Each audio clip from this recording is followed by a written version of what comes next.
ॐ भूर्भुवः स्वः तत्सवितुर्वरेण्यं भर्गो देवस्य धीमहि धियो यो नः प्रचोदयात्। ओम शांति शांति शांति। नमस्ते मेरे प्रिय दोस्तों। उपनिषदों की कथा और कहानियों की श्रृंखला में मैं आपको एक बहुत ही सुंदर और शिक्षाप्रद कथा सुना रहा हूँ जिसका शीर्षक है उपासना। इसमें एक प्रकार से ब्रह्म ज्ञान और आत्मज्ञान का उपदेश दिया गया है। सुनिए इस कथा को। गार्गे वाला की बलाक का पुत्र प्रसिद्ध वेदज्ञ था। उसने विभिन्न देशों में भ्रमण किया और उशीनर, मत्स्य, कुरु, पांचाल, काशी और विदेह में जाकर कुछ काल के लिए प्रत्येक प्रदेश में प्रवास किया। एक बार वह काशीराज अजातशत्रु के पास गया और बोला, मैं आपको ब्रह्म के संबंध में कुछ बातें बताना चाहता हूँ। अजातशत्रु उसकी इस तरह की बात सुनकर बहुत प्रसन्न हुआ और बोला, हे ब्राह्मण, तुमने ऐसी बात कही है जिसे सुनकर मेरा चित्त प्रसन्न हो गया है। मेरे पास बहुत से लोग आते रहते हैं और मुझे पूर्ण ब्रह्म ज्ञाता जानकर इस बात के लिए तंग करते रहते हैं कि मैं उन्हें ब्रह्म ज्ञान सिखाऊं। एक तुम ही मेरे पास ऐसे आए हो कि मुझसे कुछ सीखना नहीं चाहते बल्कि मुझे सिखाना चाहते हो। मैं तुम्हें इसी बात पर एक सहस्र गायें प्रदान करता हूँ। बालाकी बोला, मैं उस पुरुष की उपासना करता हूँ जो सूर्य में आत्मा रूप में विराजमान है। अजात शत्रु ने कहा, इस प्रकार की गर्व भरी बात न कहो। मैं उसे श्वेत वस्त्रधारी विराट रूप मानकर उसकी उपासना करता हूँ।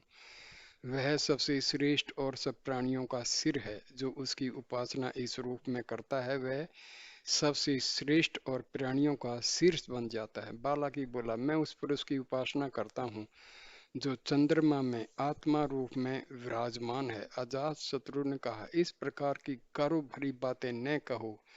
मैं उसे अन्न की आत्मा मानता हूँ। जो इस रूप में उसकी उपासना करता है वह स्वयं अन्न की आत्मा बन जाता है। बालाकी बोला, मैं उस पुरुष की उपासना करता हूँ जो बिजली में आत्मा रूप में विराजमान है। अजात शत्रु ने कहा, इस प्रकार की गर्व भरी बातें न कहो।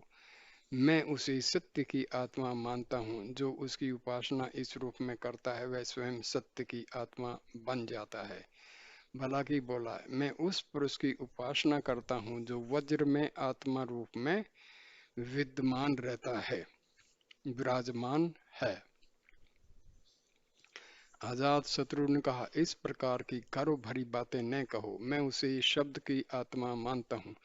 जो इस रूप में उसकी उपासना करता है वह स्वयं शब्द की आत्मा बन जाता है। बालाकी बोला, मैं उस पुरुष की उपासना करता हूँ जो वायु में आत्मा रूप में विराजमान है। आजाद शत्रु ने कहा, इस प्रकार की गर्व भरी बातें मत कहो। मैं उसे इंद्र मानता हूँ जो वैकुंठ है, अर्थात जो किसी भी बात से कुंठित नहीं होता, जिसकी सना अजय और अपराजित है। जो इस रूप में उसकी उपासना करता है वह विजयी बनता है और कोई उसे नहीं जीत सकता।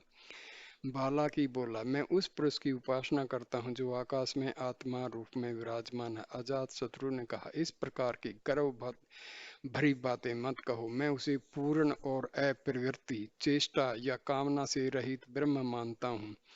जो इस रूप में उसकी उपासना करता है वह संतति, संपत्ति, यश और ब्रह्म महिमा से भरपूर रहता है, स्वर्ग प्राप्त करता है और वायु पूरी आयु का भोग करता है। बालाकी बोला, मैं उस पुरुष की उपासना करता हूँ जो अग्नि में आत्मा रूप से विराजमान है।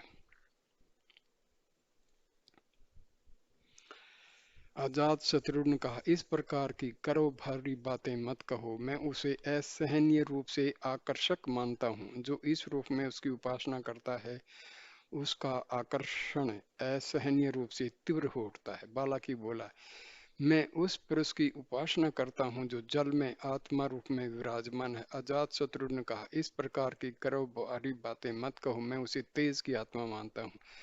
जो इस रूप में उसकी उपासना करता है वह स्वयं तेज रूप आत्मा बन जाता है। बालाकी बोला, मैं उस पुरुष की उपासना करता हूँ जो दर्पण में आत्मा रूप में विराजमान है। अजात शत्रु ने कहा, इस प्रकार की कारो भरी बातें मत कहो, मैं उसे ही प्रतिरूप परछाई मानता हूँ। जो इस रूप में उसकी उपासना करता है, उसकी संतान उसके सच्चे प्रतिरूप को पाती।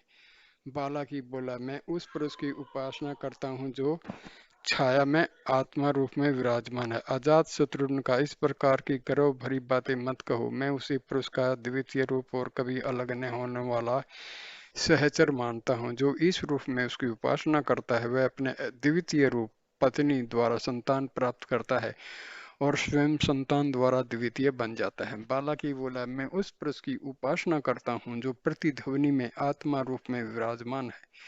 अजात शत्रु बोला, इस प्रकार की करो भरी बातें मत कहो, मैं उसे जीवन मानता हूँ। जो इस रूप में उपासना करता है, वह अपने नियत समय से पहले जड़ता को प्राप्त नहीं होता।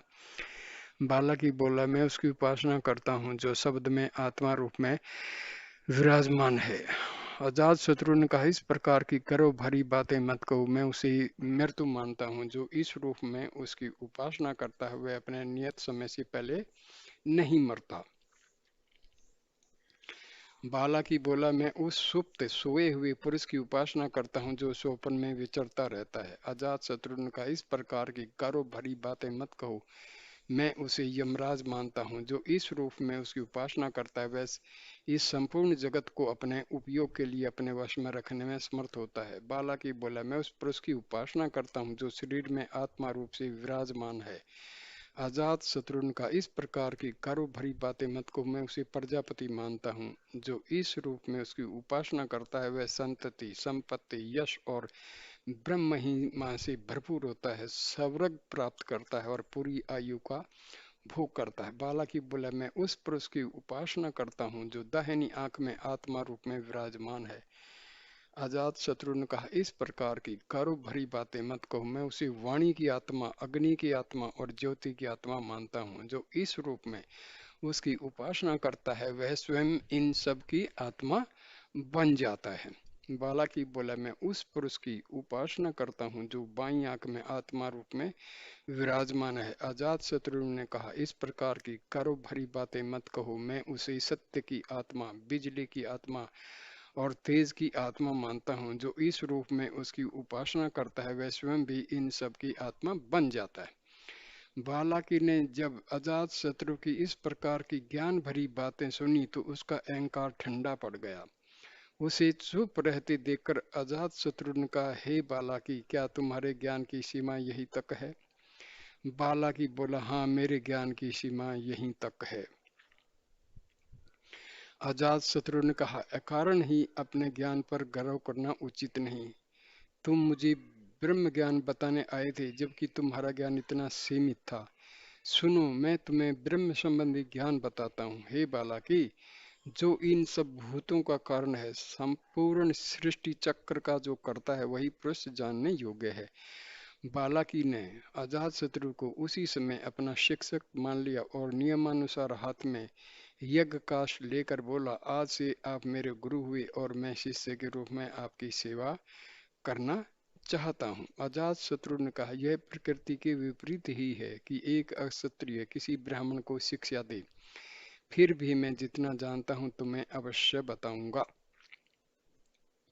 यह कहकर अजात शत्रु उसका हाथ पकड़कर उसे लेकर आगे चला। एक स्थान पर उन्हें एक सोया हुआ पुरुष दिखाई दिया। अजात शत्रु ने उस पुरुष को संबोधित करते हुए कहा, हे विशाल, हे श्वेत वस्त्रधारी सोमराज। पर उस पुरुष के कानों तक उसकी बात नहीं पहुंची और वह सोया ही रहा। तब अजात शत्रु ने अपनी छड़ी से उसे हिलाया और वह पुरुष तत्काल जाग उठा। तब अजात शत्रु ने बालाकी से कहा, हे बालाकी, क्या तुम जानते हो कि यह पुरुष इस समय कहाँ सोया हुआ था? कहाँ यह सब क्रिया हुई और यह कहाँ से लौटकर आया? बालाकी इस प्रश्न का कोई उत्तर नहीं दे सका। अजात शत्रु ने कहा, हे बालाकी, हृदय की हिता नाम की नाड़ियाँ हृदय के चारों ओर से छाए रहती हैं। वे उतनी ही सूक्ष्म होती हैं जितना एक बाल एक सहस्र बार चीरे जाने पर होता है। उनमें सफेद, काला, पीला और लाल इन रगों के बीज वर्तमान रहते हैं। जब सोया हुआ मनुष्य कोई स्वप्न नहीं देखता तब उस अवस्था में वह उन्हीं पर आराम करता है। उसके बाद वह प्राण में मग्न हो जाता है। तब उस प्राण में वाणी नाना नाम के स्थान प्रवेश करती है, दृष्टि नाना रूपों के साथ प्रवेश करती है, श्रोत्र नाना शब्दों के साथ प्रवेश करता है और मन नाना विचारों और चिंताओं के साथ प्रवेश करता है। जब वह जागता है तो जिस प्रकार प्रज्वलित अग्नि से चारों ओर चिंगारियां छूटने लगती हैं, उसी प्रकार समस्त प्राण बिखर कर अपने अपने नियत स्थानों को चले जाते हैं। प्राणों से देवगुण चले जाते हैं और देवों से समस्त लोग चले जाते हैं। यही वास्तविक प्राण है और यही प्रज्ञा स्वाभाविक ज्ञान है। इस शरीर में और शरीर की आत्मा में प्रवेश करने के बाद वह नखों और बालों तक में संचारित हो जाता है।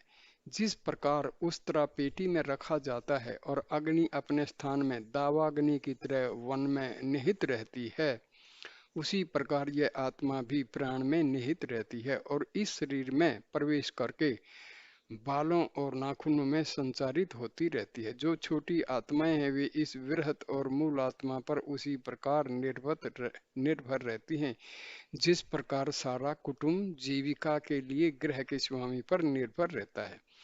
जब तक इंद्र इस श्रेष्ठ आत्मा इस प्रजा से परिचित नहीं रहा तब तक असुर ने उसे पराजित किया, पर जब वह उसे जान गया तो वह समस्त देवों और प्राणियों में श्रेष्ठ बन गया और उसे सब राज्य और लोकों का आधिपत्य प्राप्त हो गया। जो व्यक्ति इंद्र की ही तरह समस्त पापों को नष्ट करने के बाद आत्मा के इस ज्ञान से परिचित हो जाता है, उसे भी स्वराज्य और समस्त लोगों का आधिपत्य प्राप्त हो जाता है।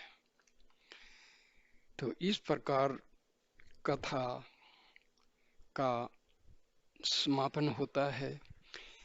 ये सारी कथाएं जो है ना, आत्मज्ञान, तत्व ज्ञान और आत्म विद्या के बारे में हैं।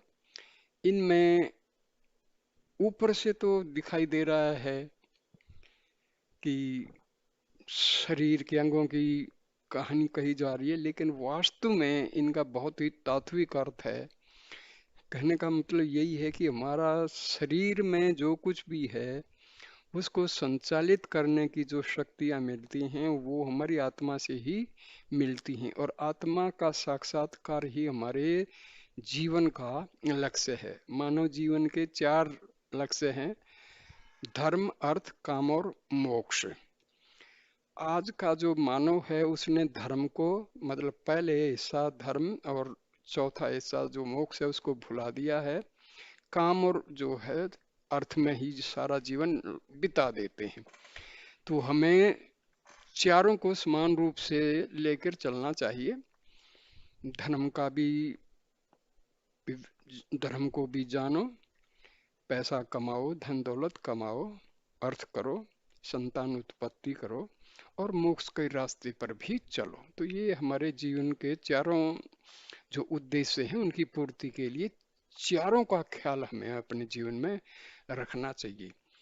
तो नमस्कार दोस्तों, थैंक यू फॉर पेशेंस। अब इस वीडियो को लाइक कीजिए, शेयर कीजिए, कमेंट कीजिए और चैनल को सब्सक्राइब कीजिए। Thank you my dear friend. नमस्कार नमस्कार नमस्कार नमस्कार नमस्कार।